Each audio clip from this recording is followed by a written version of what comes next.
At this point, they end up in what appears to be the nexus where all Spider-Men will be gathered.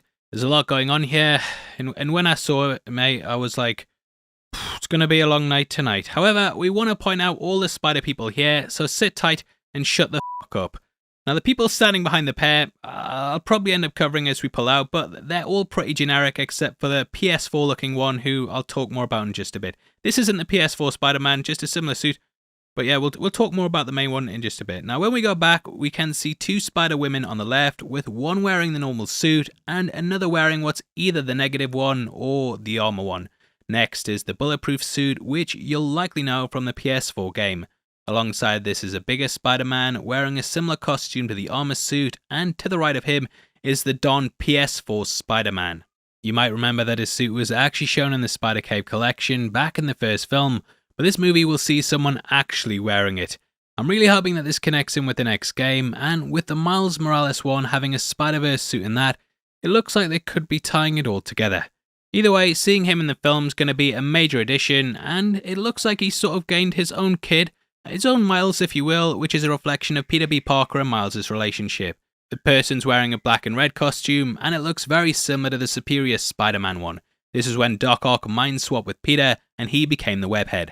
Slowly he was turned good by taking on the role, and it's so cool seeing them both here. Once we pull out, we get what I believe is the rubber suit used to fight Electro, and next to this is the Civil War suit. This was designed by Tony Stark for the Civil War comic, and it's what he used when he sided with him. He ended up giving it up once he switched sides, and it's such a cool suit that I'm glad to see here. Now as we pull further out to the left, we can see Spider-Pig. Hey, having that? Now this is Spider-Cop, who comes from the comics. If you've played the PS4 Spider-Man game though, you'll know that when he's chatting to Yuri that the wall crawler refers to himself as Spider-Cop, but the real character will be popping up in this film. He's a seasoned vet of the NYPD that was given spider powers, and in the comics he was actually recruited by Spider-Gwen to help in the Spider-Verse storyline. Now to the right of him, we can also see what's a sort of steampunk Spider-Man, though I'm not exactly sure who this is. A lot of people in this shot are just kind of variations that aren't really from the comics, and if they are, then yeah, you know to drop it below. I don't know every single version of Spider-Man ever, so you probably picked the wrong video to watch. Now, as we go further out, we do start to see more and more recognizable ones. The one with the bag on the head is a nod to when Spidey joined the Fantastic Four and had to don this in order to hide his identity.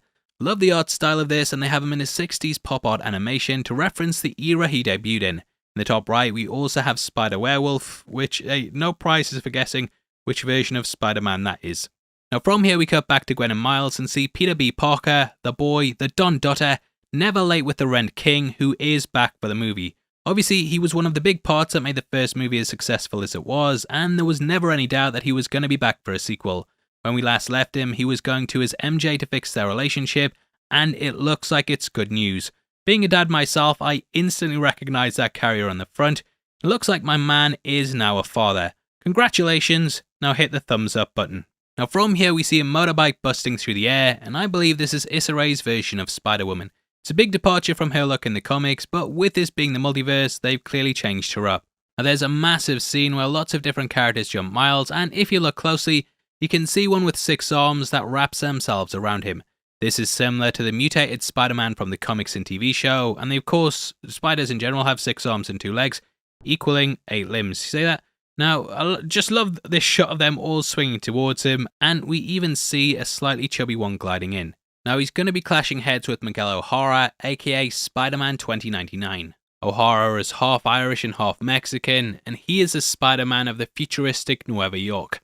Anyway, we end with everyone on Miles, and what a banger of a teaser. Looks like they've knocked it out of the park, and they're going to be having so many different Spider-Men in it that it's going to make the first one look like they were just having a quiet gathering around your mates on a Monday night. Lord and Miller said there's going to be 240 characters in the movie, and this is going to be a crazy celebration of every version we've had so far. The new look feels like it's barely scratching the surface, but it's packed with so much that I can't wait to see what the final release is like.